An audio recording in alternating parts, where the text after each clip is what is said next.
Welcome to Top Hill Recording Podcast, the podcast where we ask an artist, a band, a musician to come in, give us 4 original tunes. We sit down and we talk about those tunes, where the artist has come from, where they're going, what the idea is of what's going on in their life and where they're heading. Tonight, we are joined by 2 very, very special guests, Jerry Prater and our guest from Illinois via Nashville on the way through, Joe Hermes.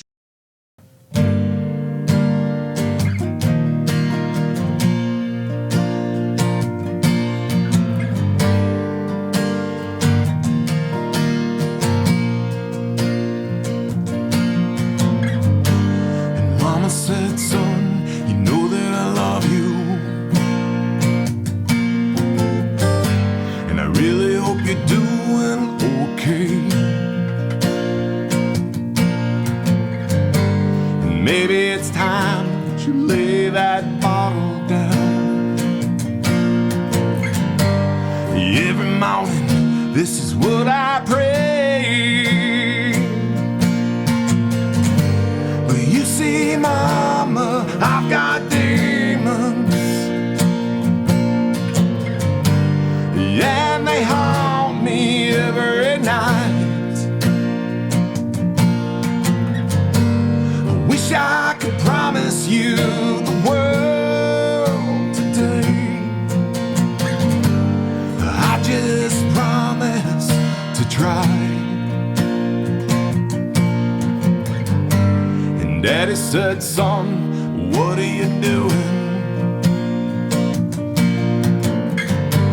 You know I didn't raise you like that. Just get up and work a little bit harder, son. 'Cause you are mine, and I know you can. See, Daddy, I've got demons, and they haunt me every night. Wish I could promise you the world today, and I just promise to fight better than I deserve.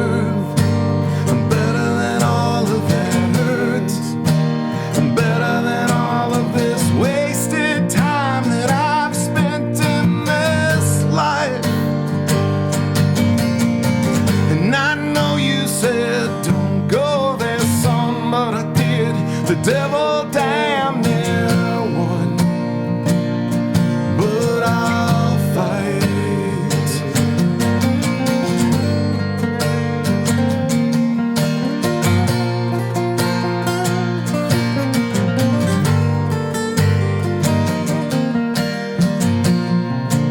And I'm better than I deserve.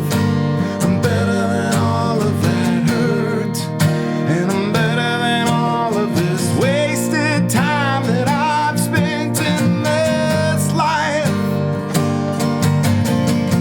And I know you said don't go there, son, but I did. The devil damn near won, but I'll fight. And after all these years, I hope you'll see that the best part of you is still in me. And we will fight. Good stuff, man. Thank you.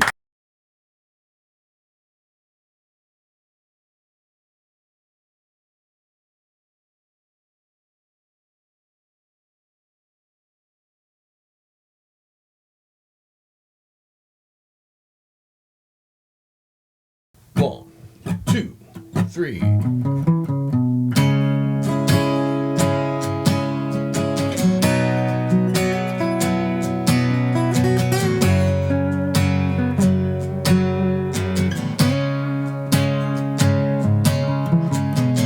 Friday nights as we're cruising town with the music cranked up loud, and Saturday days and football games, sipping cold ones on the couch. Hunting, fishing, it's a way of life, living off this land. And family time, walking the line. Sunday mornings we join hands, baptized by the sound. Church bells ring out. The sins of the sons and daughters washed in the shine in the holy water, baptized by the sound. Roots grow way down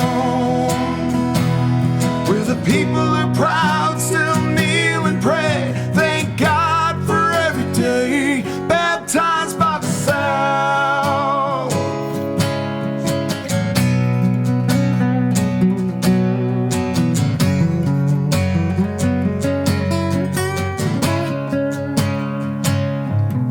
That old black flood water, it's the devil's daughter. And if that levee breaks, it's up to the Heavenly Father. What this land gives or takes, baptized by the sound.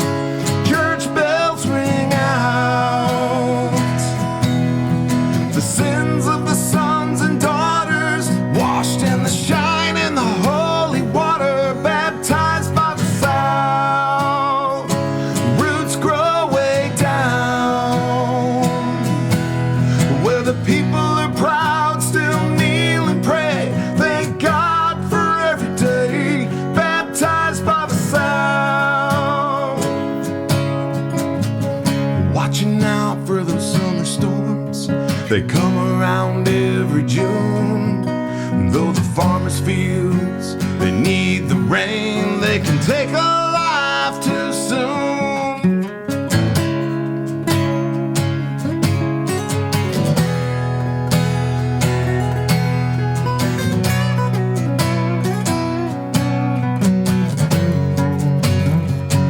Baptized by the sound, church bells ring out.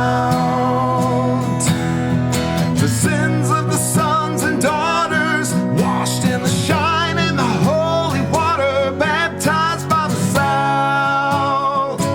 Roots grow way down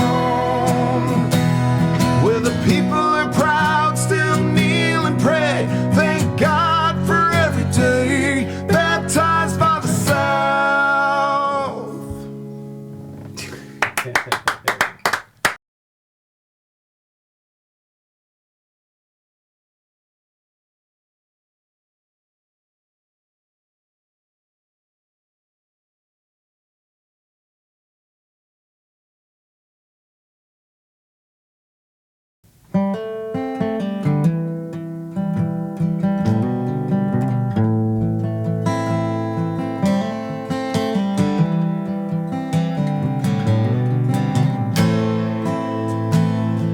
Staring down that old stone wall, wondering if she'll see him again.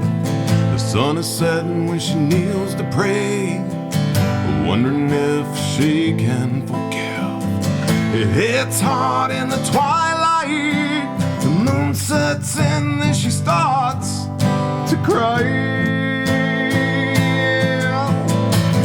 Sundown renegade, better not look back as she walks away.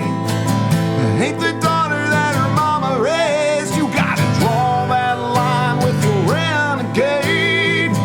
Too much, too long, too hard, nothing's left of her broken heart. Sundown renegade, he rides away.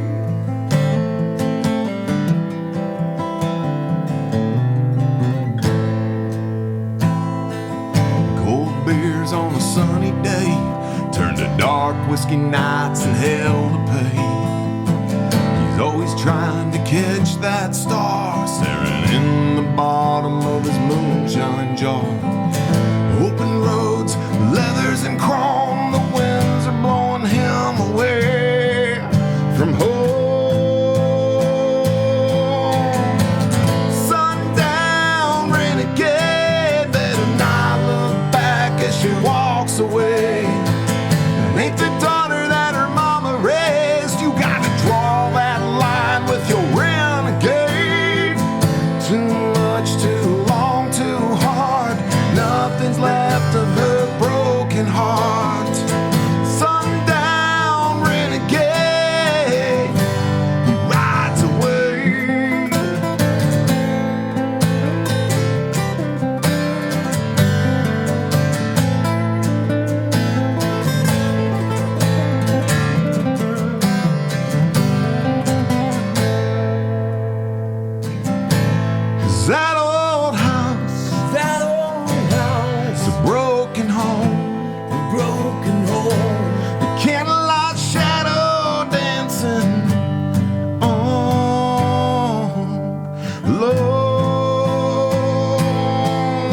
walks away. Ain't the daughter that her mama raised. You gotta draw that line with your renegade. Too much, too long, too hard. Nothing's left of her broken heart. Sundown renegade. Yeah, yeah. Sundown renegade. Well, he rides away.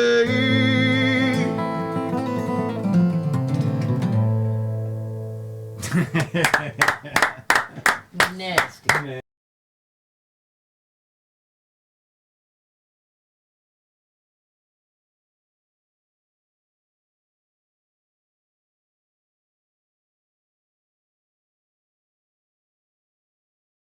One, two, three, four.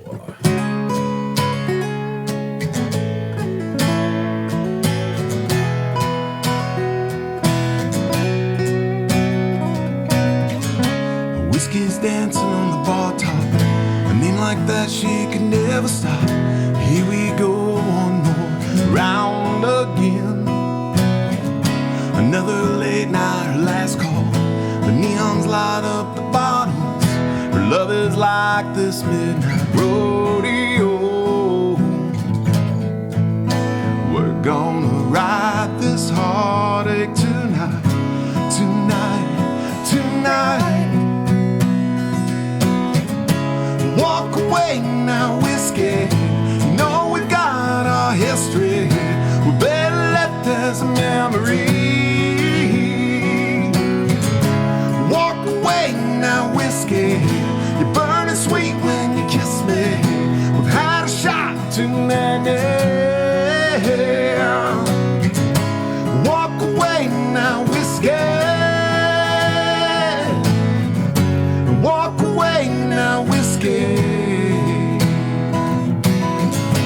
Jason singles with a double. She's always looking for trouble. We get a little mixed up every now and then. And then she goes and gets rocked up. And Lord knows I ain't strong enough. But we can't just be friends. One more round again. Walk away now, whiskey. You know we got our history. We better let this a memory. Walk away now, whiskey. Burning sweet when you kiss me. We've had a shot too many. Walk away now, whiskey. Walk away now, whiskey.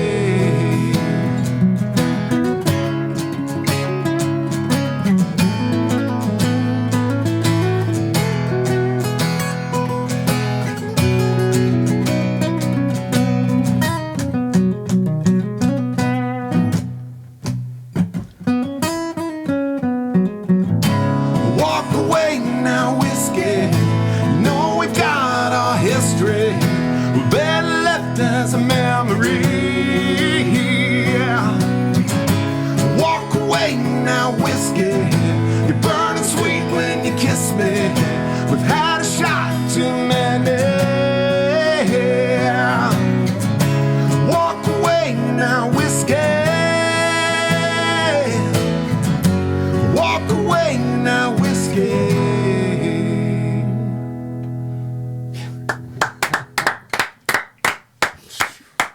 Beautiful tune, man. Thank you. How's it going, brother? Hey, man, I'm doing good. How are you? Doing excellent. Appreciate you coming in. Man, I'm happy to be here. Well, happy we made it. It's quite the journey up the hill here, man.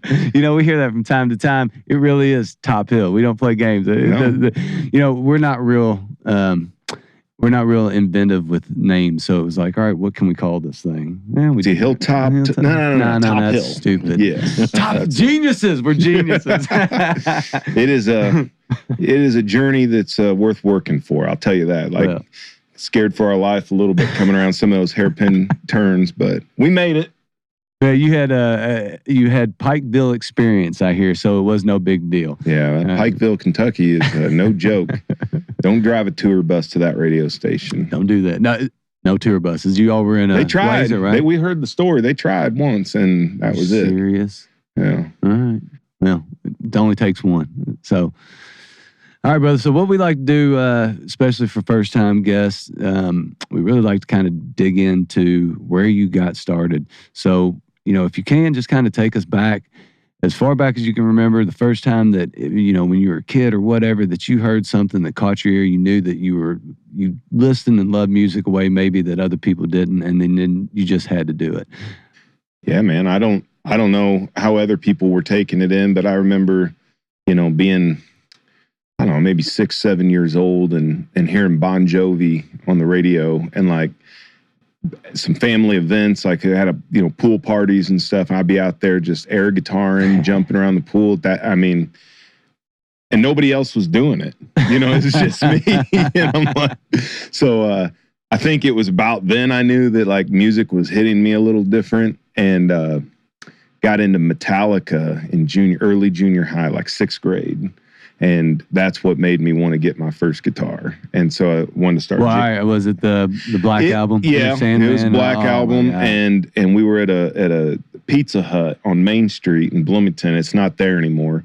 But they had the best salad bar, for a big guy. Dude, salad bar. I appreciate a good salad bar. I daydream about salad bars. It's a dying art, man. It is. And so, like, we're at this birthday party, and the jukebox was going there playing Enter Sandman, and they had it cranked up, and it just drew me in like it did so many people, right? And I went home that night, and I asked my mom to get me a guitar, and of course, she didn't think it was going to stick. She didn't really want to get me one, so she got me one of those like $100 beginner PV black and white, what was it, like a Predator or something like that. Like, dude, those little things sound awesome. Like, really, I don't know what happened to it. Like, but I jammed on it, and then like, 3 or 4 buddies from school, they were all, starting to jam, and my best friend at the time, he played drums, and so I'd go, like, we spent every Friday night, Saturday night, hanging out, just trying to learn Metallica songs. We went and got the book, didn't know how to read tabs, figured out how to read tabs, started learning these songs, and every week, we'd work on pieces, and that just kind of carried through high school. And we got the rock band thing going, and I was also playing not college. I ended up playing college football, but I was playing high school football, and so I was also racing motocross, and I was just doing a little bit of everything. Many interests, sounds like. Huh. Yeah, if it made your mom cringe, I did it. So easy, Jerry. It was funny that, like, and now I have my son, he's the same way, and it's like, well, at least I know it's genetic, Well, genetically, did anybody else in your family play? Nope. Okay. Not at all. And I was definitely on an island by myself, but I always loved it, and so I was always balancing between jamming with my buddies in the rock band and playing football and training for football and racing motocross. And so I ended up putting motocross down because I realized about junior high that I was way bigger than the other motocross riders. And, even though I loved it, but like that's meant for guys of a different stature.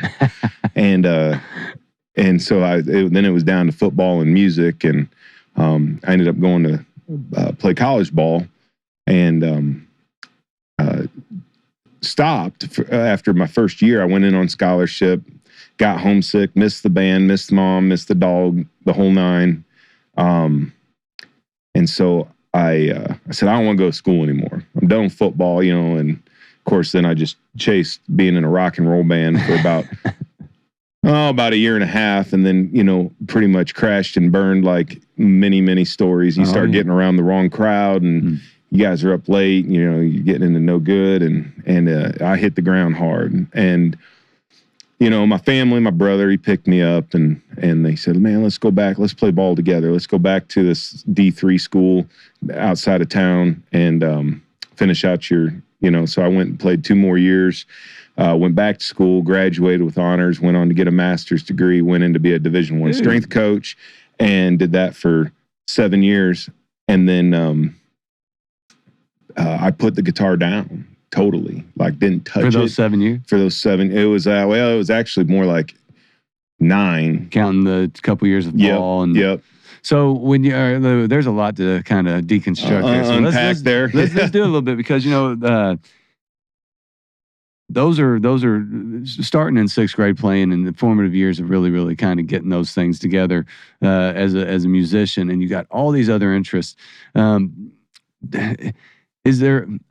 This is just kind of a general question, Jerry, Spencer. It seems like kids like you, and I was one of those kids. I played baseball. I was always doing something. I can see that. Yeah, it was football, baseball. I was always a little bit of something. I love 4-wheelers. There's just always something keeping me from grabbing this and playing or practicing or writing another song. When I was in that circle, you just felt like you're being pulled in so many directions.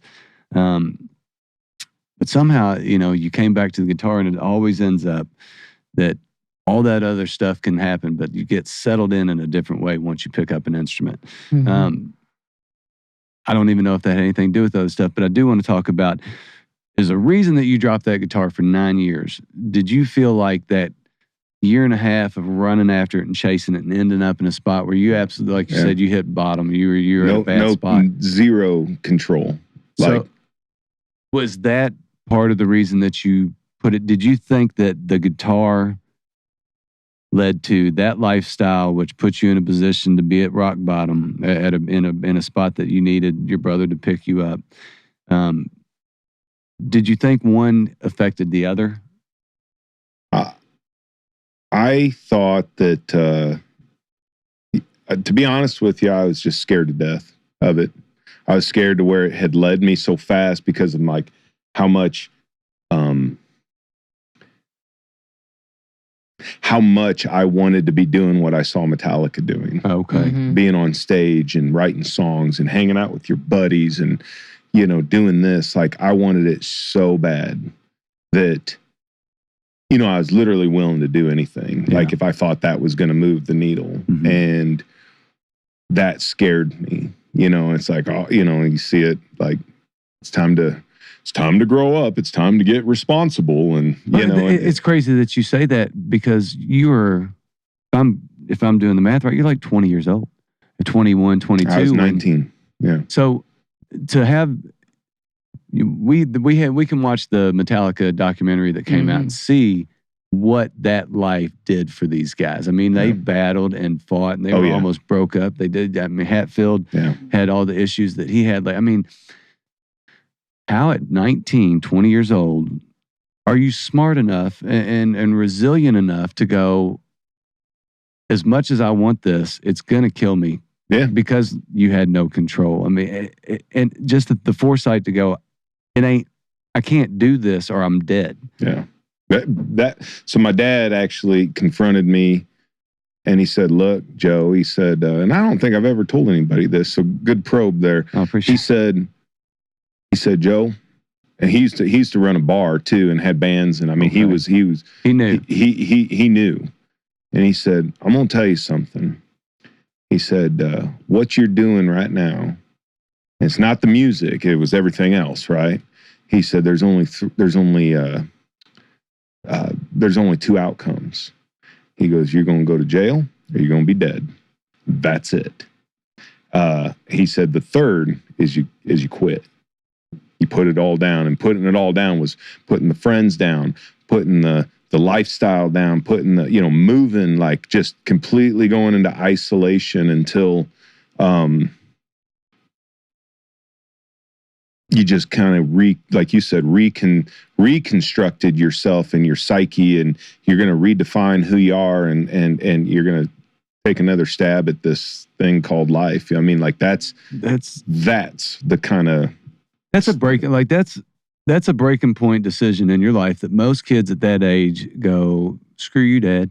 I'm not trying to listen to you." Yeah. And regardless of respect towards your parents or the authority figures, you're not ready to listen to your parents be right. No. So to understand that and understand that you were able to kind of take a step back at such a young age and realize that he was right, that you didn't need to fight it. And it's just that's kind of that's a big deal, man. That's a really, really big hurdle to.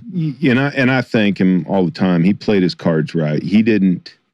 They gave me a lot of rope, probably too much rope sometimes. But I mean, hindsight. That's one time hindsight isn't really 20/20 for me because. You think, well, if I had, then maybe this, or if I hadn't, then maybe that wouldn't have happened. But it happened, and he didn't pull that daddy card until it was time. I mean, he knew, addiction ran in our family. I had no idea, no clue. I knew I had a bunch of uncles that didn't drink, but I just figured, they just didn't like it. Yeah. So.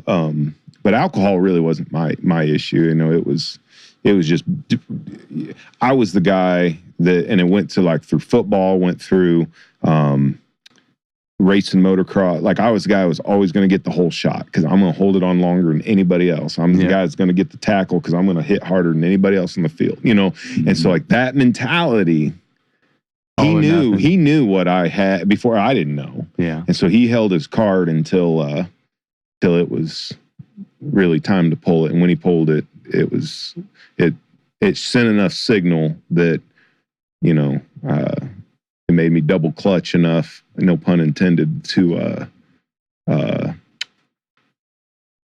make some hard decisions at that age. Cause you're right. I mean, at that age, your friends are everything. Yeah, I mean, they're your life. They're, and I mean, I just cold turkey, I just literally just stopped talking to everybody. And so, yeah, I mean, but it's hard choices. And, there's certain choices you can't get away from making. You get to a point where you have to make one or the other. Yeah. You can't stay the same. Yeah. And something's going to happen. Death, jail, or quit. Dad made some sense. And you made a great choice, obviously, because he's correct. A lot of those 19, 20-year-olds are nothing but sad stories. I have buddies they're dead now, and I have other ones that are in jail. Yeah, me too. And it's not, it's unfortunate, and I'm sure, I often think and pray that those guys that are going through that right now have somebody in their life like my dad, like a dad or a mom or somebody that can pick that right time to jump in and intervene with a freight train rolling uncontrolled down the track, man. Yeah, right time, man. I mean, timing. To think that you would be susceptible to that conversation, he must have really knew how to pick a spot, which is killer. Do you think that heading out, going from that, and then your brother saying, "Dude, let's go. You got eligibility. Yeah, here's something to focus on." So he came in. He played cleanup, right? Like my dad leveled me out. I went and kind of cleared my life out. Then it was time to start rebuilding again, and that's when my brother came in. And he's my younger brother, and that was neat. To be able to get to go play football for a couple of years together, and I went on and played one season of arena ball after that, and realized that I was kind of tired of getting hit all the time. Yeah, dude. Because at high school to college is a huge step, and then you take even if it's just arena ball, it's another step, and it's like I was 24, man, and I didn't even know what it was like not to walk around sore as hell. I couldn't imagine, all the time. Like you just gonna run yourself into the wall, 50, 60, 70 times. Do that 3 or 4 times a week and tell me how you feel. No, that sounds like a bad time, bro. I'm not trying to do that. But but you had the good times when you're knocking other people around, but it's goes around comes around. Yeah, you were the hammer, not the nail. Yeah. On those, huh? So, jumping way back before that, when you were talking about starting to play and being a Metallica fan. Yeah. you know, there's something about that age, middle school. There was like this accessibility to Metallica licks because like everything is simple, but when you don't know anything, it's the hardest thing in the world. And that first time you go, and you get like, success. Oh my God. It's like, oh yeah. Yeah. My son just went through that, like for the first time. I walked in the room, like this was like a month ago, just to your point. And I hear him picking Nothing Else Matters. But he was getting like half of it. And I walked in, I was like, what's up, buddy? What are you doing? He goes, oh, I'm just playing. I go, that almost sounded like Nothing Else Matters. He goes, yeah, because, you know, Metallica's on Fortnite now. That's big Huge. now. They're back. Huge.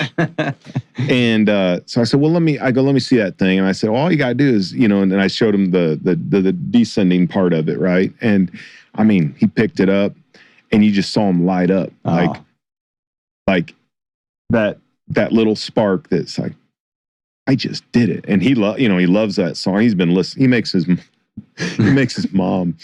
So he goes to what is he, third grade or just got out of third grade. But she's driving him to grade school and she's jamming Metallica and she's pulling him up for drop off and she is So that apple did not fall far from that tree. No.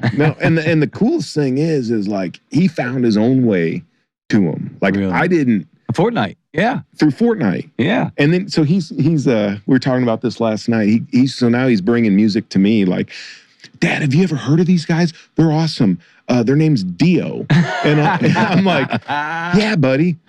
Yeah, I heard of him. He goes, well, check this out. And he's playing like Rainbow in the Dark and going into fourth grade, this kid. Yes. How cool is that? Yeah. And then he's playing like, you know, Five Finger Death Punch. And of course now it's like, all right, I got to watch, that was the nice thing about Metallica is they didn't swear in their lyrics. So it was safe. Yep. But then he found a CD from because I guess we didn't talk about this part. It was hard rock and metal for me. I was a screamer. We were going to get that metal? Yeah. Like really? I was a growler. Like Machine Head would have been a good one to compare me to. And anyway, he found one of our old demos, and I'm like cussing left and right on this thing, and he's playing it, and I'm just like, oh man, like, I never thought I would regret like some of those things so much. And now he's like, he's got his iPad. And he wears his headphones a lot, like just like they're just in their own world. And I try to monitor it, and like I'm like, what are you listening to?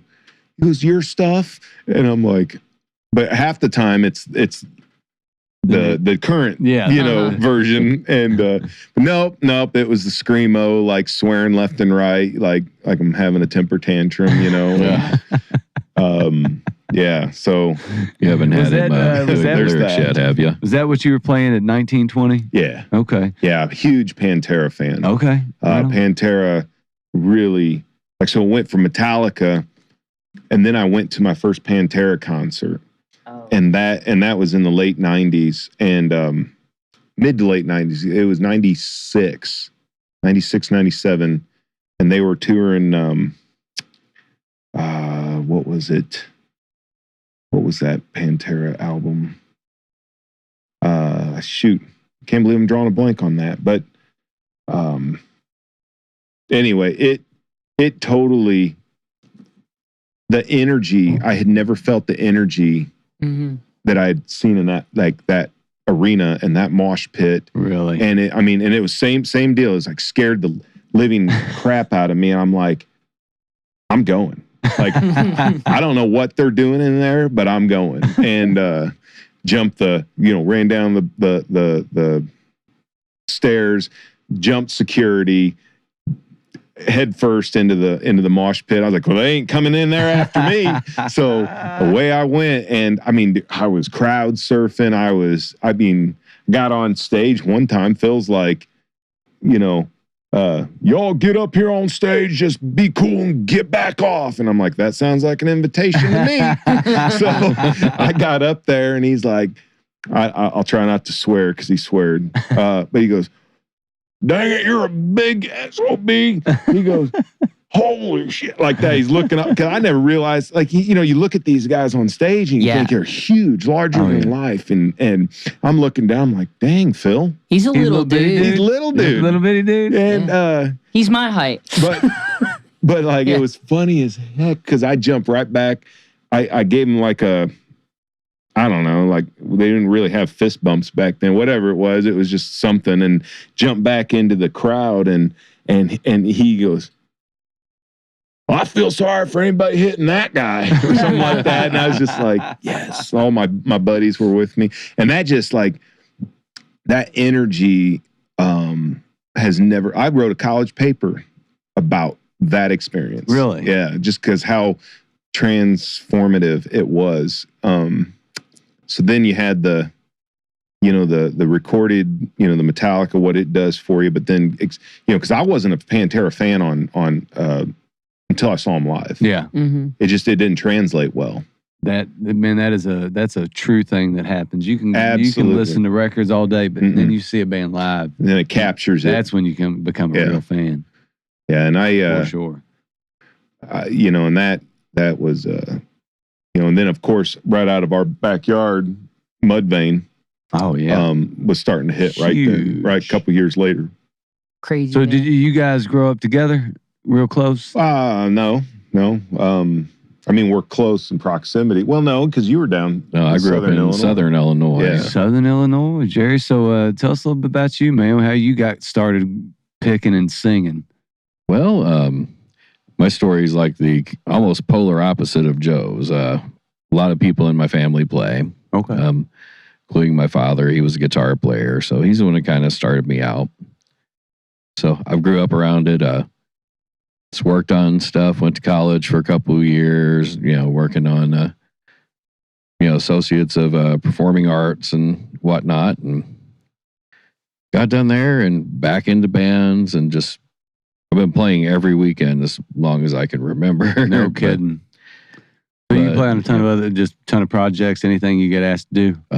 Yeah, just about, if I have time. Yeah. That's a tricky one, when you're, my day job's, I'm a music instructor. I should preface that. So I have 33 private lessons I teach a week. Awesome. And then, dude, you're stacked. Then some, like usually 2 or 3 gigs a week on average as well. And that's staying busy. And a lot of time in a truck with Joe. A lot of time in a truck. But then, there's a lot of time, working on material. Somebody asks you to learn a song, or whatever.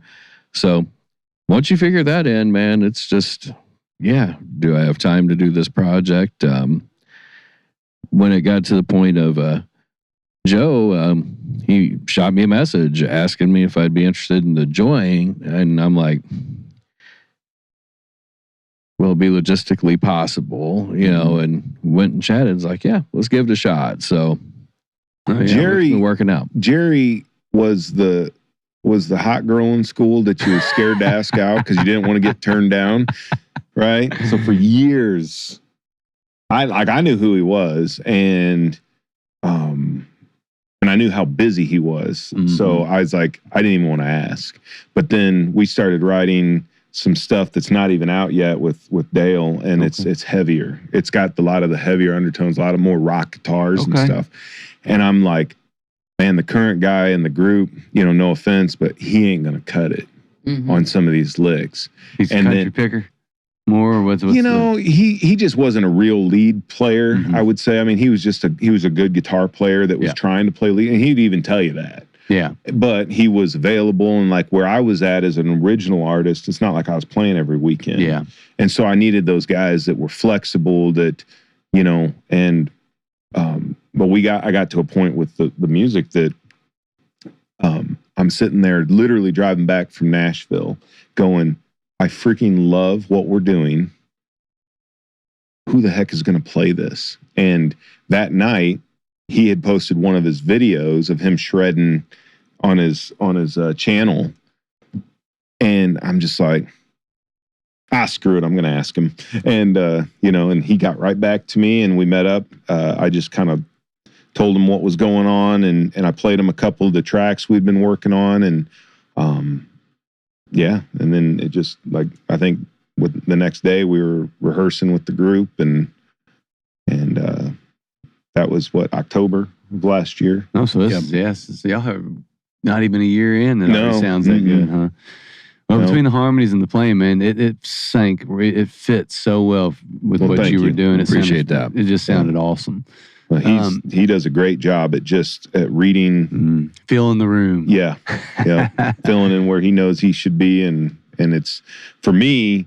I am definitely not as secure of a performer and player, and having old reliable here, because I'm very comfortable in a studio session now, which is strange to even say. You put the hot mic on me and we're working off a track, and I'm very comfortable there now. But then you get with a live band, and if they're not very seasoned, like my guys really weren't, it's. But then all of a sudden you get around a really solid player, and he's where he's supposed to be all the time. It's like it just opens that door right back up, and away you go. It's hard to do your job as the singer and other guitar player if you only hear, well, that shouldn't have been played like that. Well, that's not on time. That's not. Yeah. You're it's all too over busy. The place. You can't focus on your job. Everybody's got to. That's the biggest thing about any type of band, and you got to have players that are just reliable, that you don't have to worry about thinking about. Not even think about. You don't have to worry that you're going to have to think about them. You can just plug in, start playing and singing, and everything needs to sit. Yeah. And I think it's few and far between, but there are many guys, not many, but there's guys like you that can do that can just show up, plug in, and make a band sound better. And your playing makes everything else kind of sink its teeth into the right time and spot. So that's a master musicianship right there. Indeed it Not is. shit.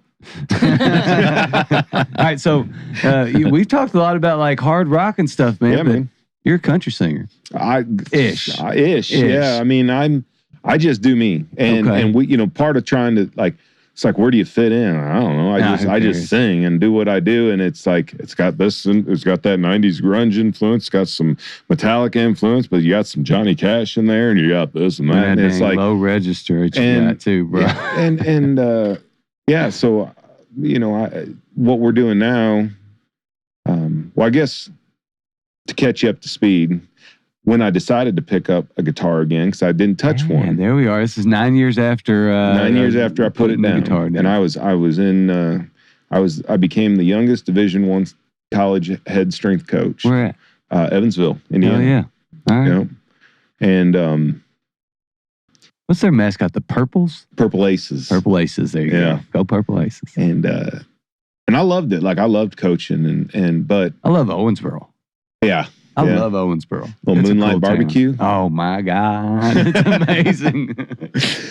My daughter went to Brescia for about a half a year. So. Well, as a coach, kind of a musician, you work all the time. All the time. And I started to see this girl who is now my wife, and I was trying to impress her. So I picked up the acoustic guitar that I still had in the house, and I'd been tinkering on it a little bit, and I just kind of played her a little something, and she's like, "So, do you ever play open mics or anything?" And I was like, "Nope." And she talked me into going to one, and that whole thrill of being on stage by yourself, totally exposed, and I'm sure it was a complete train wreck. Everybody there was nice, but the experience was different. I don't know if you're like this, but the older you get, the harder it is to kind of get those wow, this is cool type of things, because you just see a lot of this stuff, and we get cynical in our old way. Yeah. We don't. Yeah, absolutely.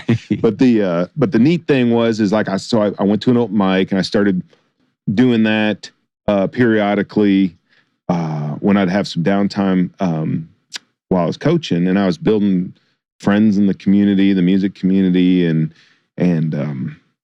we ended up. I ended up putting coaching down. We wanted to start a family, and we moved back to Illinois. And I switched careers, went back to work for the family business, and we're just lugging laundry equipment around. Like we build, like family business, they built out laundromats and sold like industrial laundry equipment to like hotels, and wasn't luxurious, but it paid the bills, and it's, you know what I mean? Like it was a job. And anyway, and I put music down again during that transition. Like I had just done like maybe a year or so of open mics and playing around, and just started to songwrite. And actually by doing that opened up, like I didn't know who John Prine was. And a buddy of mine, Troy Miller out of Evansville, he was playing Angel from Montgomery, and I just love that song. And my mom goes, that's your dad's favorite song too. No, really? Yeah. And I was like, really? And then I had to find out what it was. It was John Prine, right? And so, this metalhead immediately just like got a whole like genre of music opened up. And that led to, listening to some blues, listening to eventually, a lot of the country started making more sense. So when, two questions. Number one, the probably most important question, what song did you sing your wife when you picked that song, when you picked that acoustic up? Whiskey Stone Hand, which is on it's actually. So it was an original tune that you wrote, that you played for when she's like, you should do an open mic. You got balls, my man. Number one. Well, I was like, so full disclosure here, and I hope nobody hears this, but if they do, it's okay. My thinking was, if it's an original song, they won't know if I messed it up. Perfect. Very true. Genius. I was like, I'm not good enough to go learn anybody else's stuff, right? Like, because I was like, I don't know how Pantera or Metallica is going to translate on an acoustic and an open mic. Even though Jerry swear he just pulled out Cemetery Gates live on acoustic the other night, and I was like, insane. Dude, like that is awesome. It was fun. That's sick. Like, I've never heard anybody do that, let alone on an acoustic. Yeah, it was great. But yeah, so that's how that song started, and that was the very first song. You fast forward 10 years later to where it wasn't 10, it was about 8 years later. I moved back to Illinois, put music down again. I still had that song and like Waiting. I think I wrote Whiskey Stone Hand, Waiting, and one other song. I don't remember what it is now, but those two songs were the first two songs that I recorded in Nashville at Ocean Way Studios. So I was playing. Let me not get ahead of the story. Let me back up because this is pretty cool. I went back to playing open mics after about Illinois? Up about 4 years after moving back. Okay.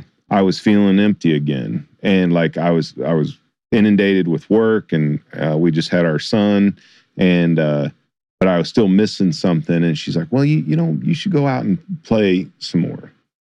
So I went to some open mics for a couple years, and met some people, jammed with my uncle a little bit. And then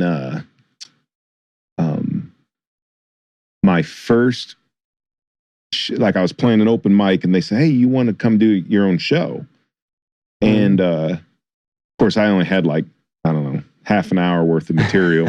So I went and I started learning some covers, and I called some buddies of mine from the open mics, like, let's just get up there and jam. We need to fill some time. And so that show, this guy from Nashville, who's an artist manager, development guy, and he's just happened to be coming through and was stopping in to see my brand new office manager. I had no idea that she knew this guy. It was so weird.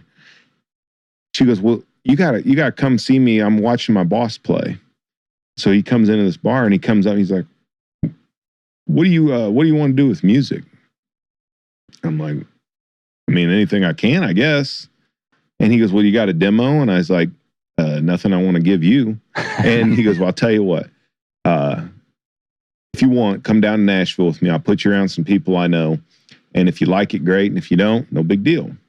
And so I went home, talked to my wife. I said, yeah, let's do it. So 2 weeks later, I'm walking in on Music Row, downtown Nashville at Ocean Way Studios, iconic studio. Mm-hmm.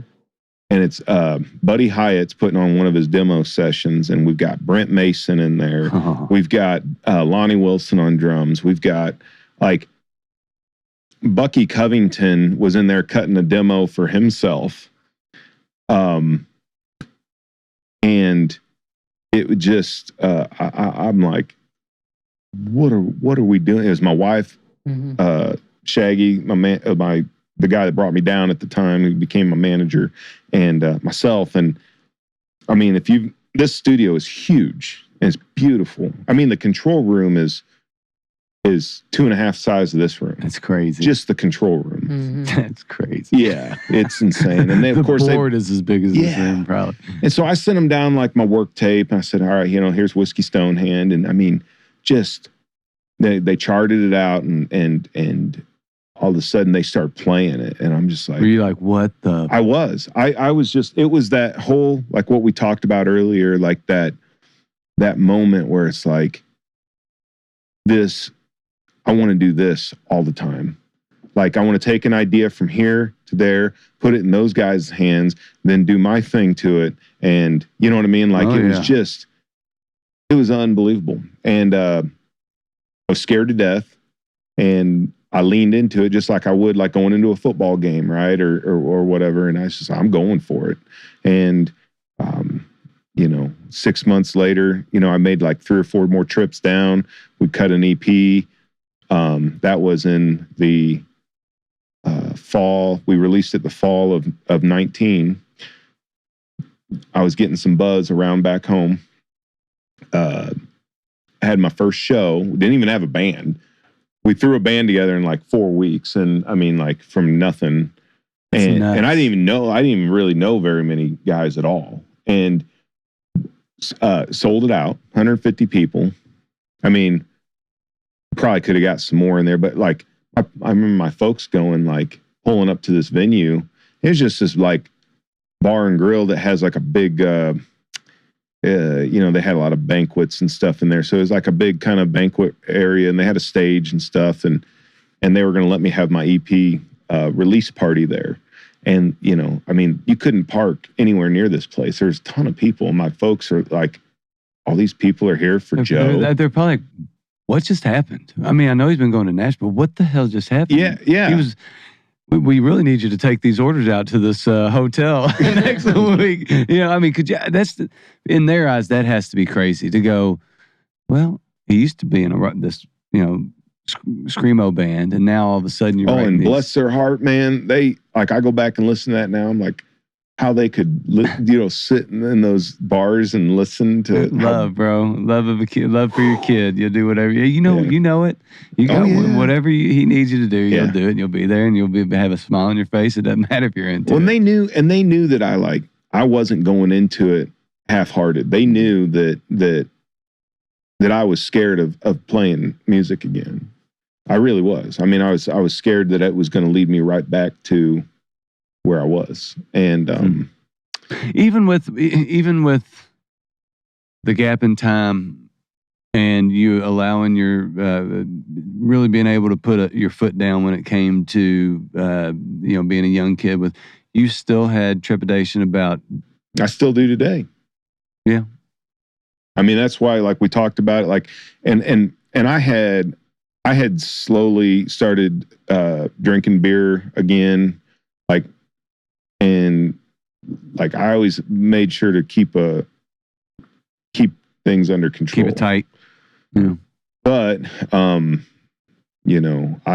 ended up putting I love drinking whiskey, and I ended up putting that down a couple of years ago, and it wasn't out of a situation like that. Mm-hmm. It was literally I had no time, and something had to give. And and I was fighting it constantly. Like I was working the business, was going to rehearsals, going to Nashville, doing the family thing. And I was like, no matter what, and I told myself, no matter what, my family comes first. No matter what, I keep money coming in, and I'm not going to throw it all away just to chase this dream. And I was like, but I'm bound and determined to find a way to make it work. And that ended up standing in the way. Mm-hmm. And so I literally just cold turkey just stopped. Got a strong mind, man. It seems like when you're ready to make a decision, it works for you and against you. Yeah, so that's good point. Good point. But here we are, 2 years later, and voice got better. Mornings got better. Oh yeah, could imagine. Anxiety kind of took off. Like that's, come to find out, that's you just medicating a lot of that. Mm-hmm. But I think I got it under control now, or at least for now. I just watch my caffeine, and there's just so much. Like when you're running a business and you just spread so thin. I mean, it can spiral up on you. It can eat you all day. You just constantly worrying, thinking about the next thing, what you got on the day.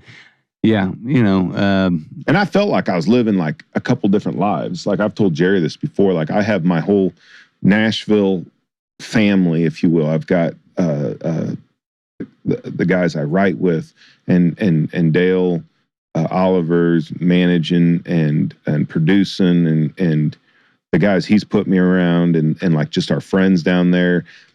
And then I come back. I split time. I'm usually in Nashville for about a month, and then I spend 3 weeks back home generally. And so literally 25% of my time I'm down there.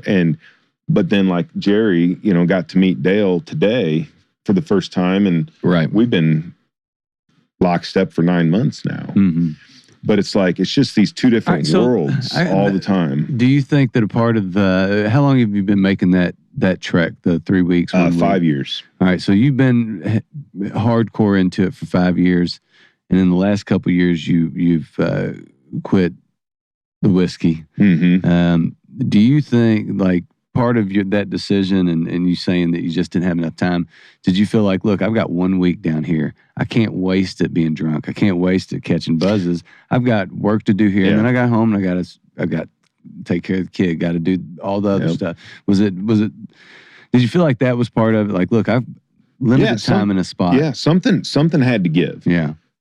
Like literally something had to give. And I wasn't willing to, spend any more time away from my family. I already had spent more than I wanted to away from them because they didn't always go with me down there. I mean, they did when they could, but I mean, that alone is hard. Oh, spending 5-6 days away from every time you want to go write and cut another song, or two, or whatever you end up getting done on that trip. And then, the turnaround on that, I just spent 5 days away from my business. So I got to get caught up over the weekend. So I'm literally never stopped. Yeah. And it's been like that for the last 3 years, like 3 to 4 years, full bore. That first year was just I didn't go as much. It was feeling things out, and then COVID hit. Oh yeah. Yeah. Fun times. So part of that story was that, so we had this show, the hype was there, this show, it was pretty much sold out. Turned around, did another show 2 months later, same place, definitely sold out. I mean, we got another like 100 people in this place. And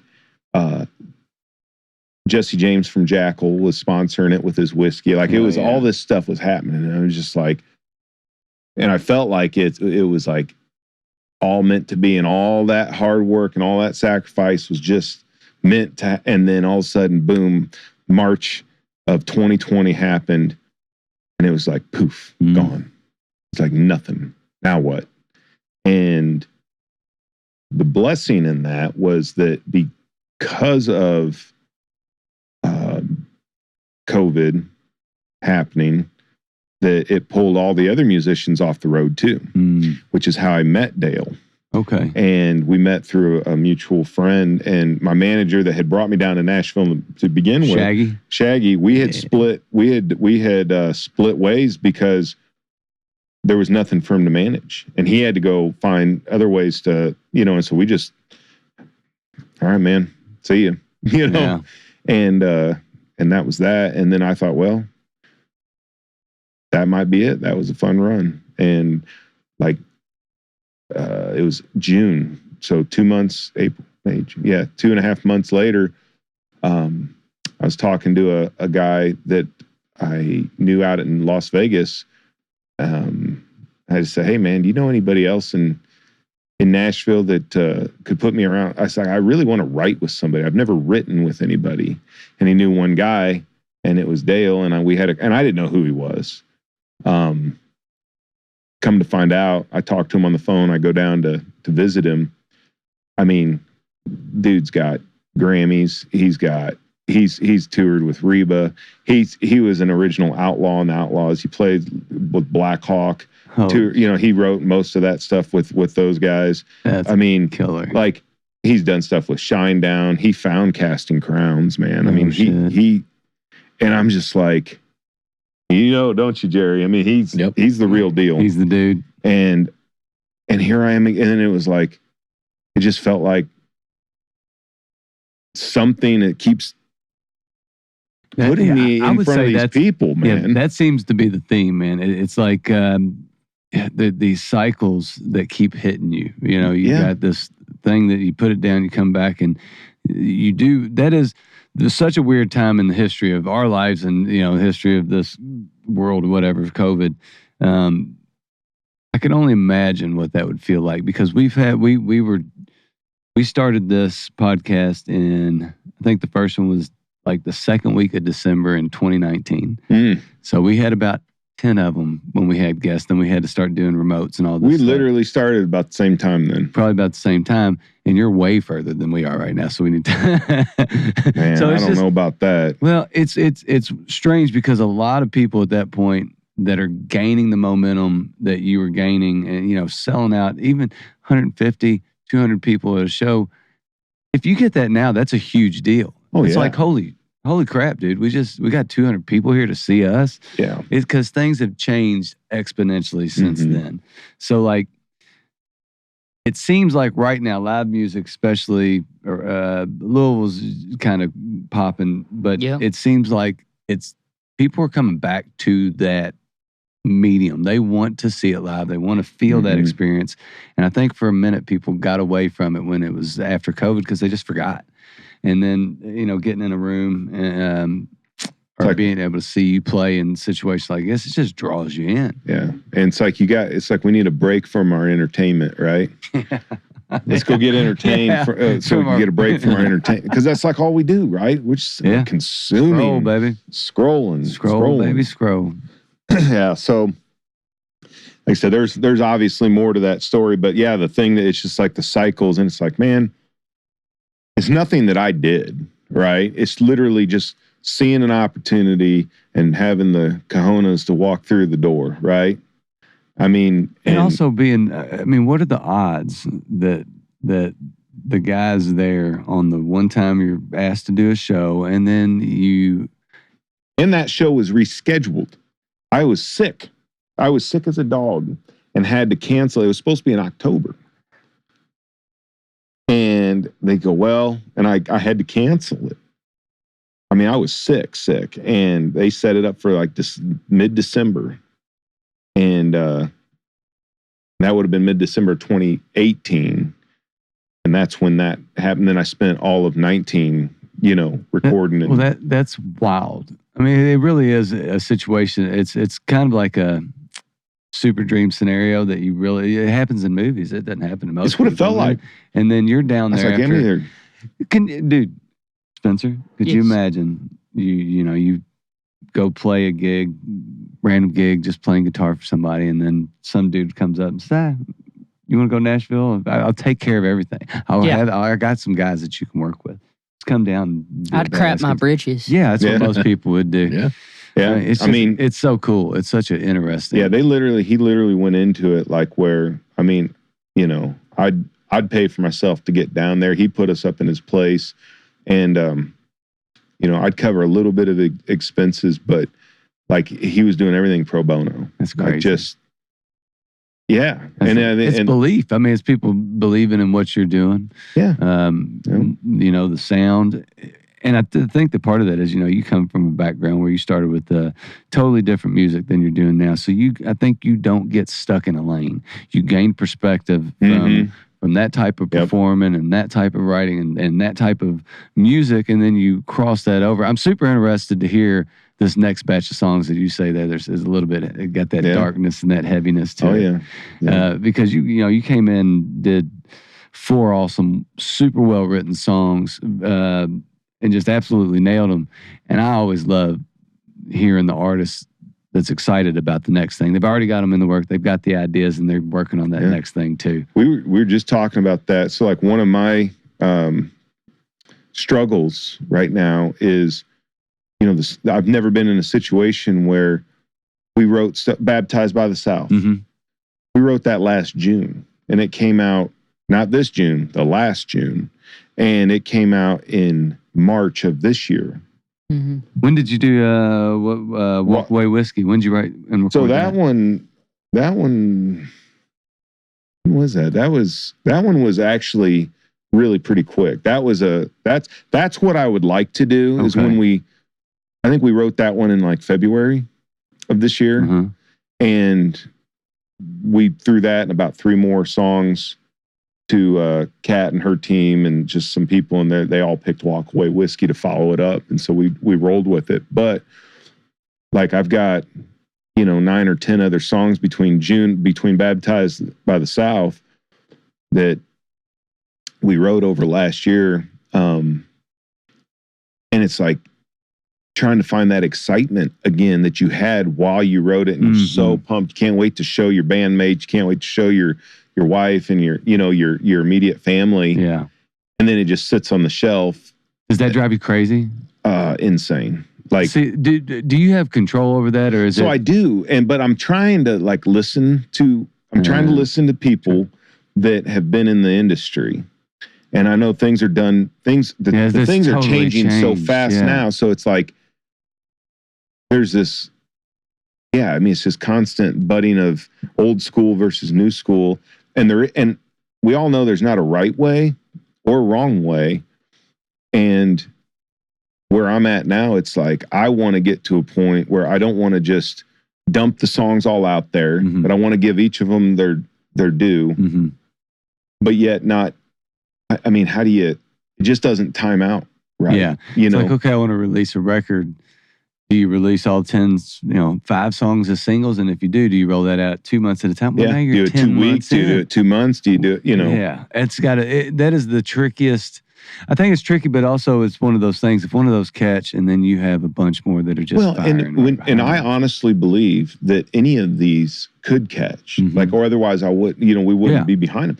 And then you look at your like current, like, your social media and stuff, and it's like, man, like, do I really want to, put this out now? Even, it's like, but it's like, if you don't put it out, how are you going to get new people following you?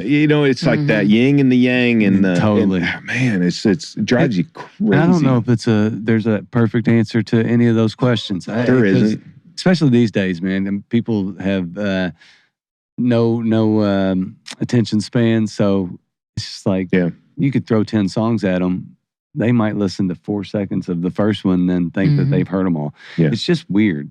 But I think the biggest thing, man, just keep on doing this. Keep doing it. And like keep on singing. We were talking about on the way up, it's like, and with being a cross-genre type of artist, we have some that fall really heavy, or a lot more heavy into the country lane and more heavy into the rock lane. And, you want to get the music to the right people. And it just feels like no matter what you do, it's like you just can't get it to. You go out live and we play live, and I mean, we have a song called Other Side, and it's a tearjerker. I mean, we We have people cry every single time we play it. Every time. I set it up. It's a true story. It's about losing our little girl and how I wrote it to save myself. And it's like what she would, it's like what I could, if I could say something to her, what it would be at that time and what I would think she would want to say back to me. And so it's like, it's called Other Side. And had we had another song, I would have played it for you. But we played it like, well, you know, it's a hard one, especially when we're not doing setups and stuff. Oh, you know, when we're just hitting it and getting it. But we played it last night. I mean, every time we've played it, I mean, there's people just in tears because it's real. Yeah. You know, it's not the most, you know, flashy song, or it's not the, you know, most well written, but it's just real. It's kind of goes back to just talking about being in that room, being in this room, or music translates to feeling if it's done correctly. If you're the type of singer, songwriter, and storyteller that can convey that emotion, you're gonna get people drawn in just because they might not even like that style of music, but you're 100%. Making some type of emotion come out of them that's just like, that's it. That was me with Angel from Montgomery. Yeah. Completely off genre, but yet the message was there. And, you know, and it's even written from the perspective of a female being sung by a male. Yeah. Which made it even more, you know, it's like, but the words and the, you know, the delivery, everything mattered. Oh, yeah. And it came across the right way. So, I don't know how we got on that, but. Well, hell, I think that's probably the super good way to tie this one up, man, talking about how Angels from Montgomery, bringing it back to that, from where that really was kind of, I think, the linchpin that sent you into this direction that you're at today, where you're just kind of married these genres and doing a little bit of the... There are no fences anymore. That's what's wide up, open. man. There's nobody that can tell you what you can do and what you can't write and all that stuff. And like I said, man, I'm super pumped to hear the next stuff. Love this stuff and a fan already. All right. But I appreciate it. For anybody listening and watching that wants to check you out, follow you on whatever, where can they find you? It's Joe Hermes Music on all my handles. It's Hermes, like Hermes, Greek mythology. Or if you're into expensive handbags, there's that too. But yeah, Joe Hermes Music, and you'll find me. Right on. What about you, Jerry? All right, mine's JL Prater Music. That's my handle, and mostly instrumental guitar shreds. But hell yeah, I'm following that one today, sir. Please do, thank you. And he would take on some more students, but he's got 33 right now. Don't ask. He's got 33 students, like 6 bands, and he's a busy man. Yeah. Leave Jerry alone. Love it though. What you got, Spencer? Just Spencer.Corbin for any of your luthier needs or anything of that nature. So, yeah. Right on, brother. Check out Top Hill Recording on, what are we on? Spotify? Everything. YouTube, Instagram, Apple. all that stuff. Check it out. Follow, subscribe. Earl, if he was here, would say, it only takes a minute. And he's It does. right. So it do takes that. 1 second. It's easy. Real easy. Yeah. And be sure to come back next time. See ya.